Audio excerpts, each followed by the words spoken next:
ఇవాళ ఏపీలో బీజేపీ కార్యవర్గ సమావేశం జరగనుంది. రాజమండ్రిలో బీజేపీ రాష్ట్ర కార్యవర్గ సమావేశాలు నిర్వహిస్తున్నట్లుగా ఆ పార్టీ జాతీయ కార్యవర్గ సభ్యులు సోం వీర్రాజు ప్రకటించారు. రాష్ట్ర అధ్యక్షురాలు దగ్గుపాటి పురంధేశ్వరి అధ్యక్షతన సమావేశాలు జరుగుతాయని అన్నారు.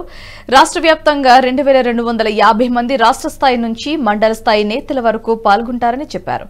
కేంద్ర మంత్రి ఎల్ మురుగన్ ముఖ్య అతిథిగా, రాజ్యసభ సభ్యులు, జాతీయ ప్రధాన కార్యదర్శి పాల్గొంటారని అన్నారు.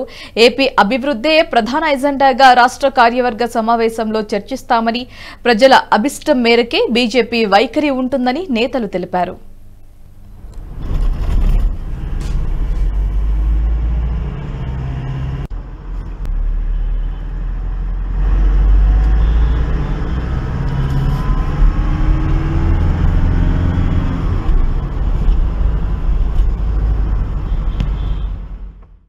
ఈ వీడియో మీకు నచ్చినట్టయితే లైక్ చేయండి, 10 మందికి షేర్ చేయండి. అలాగే కామెంట్ల రూపంలో మీ అభిప్రాయాలను మాతో పంచుకోండి. Nationalist hub group of channels ను సబ్స్క్రైబ్ చేసుకుని తెలుగునాట జాతీయవాద జర్నలిజాన్ని ప్రోత్సహించండి. ఈ వీడియో కింద ఉన్న బెల్ ఐకాన్ పై క్లిక్ చేయడం మర్చిపోవద్దు.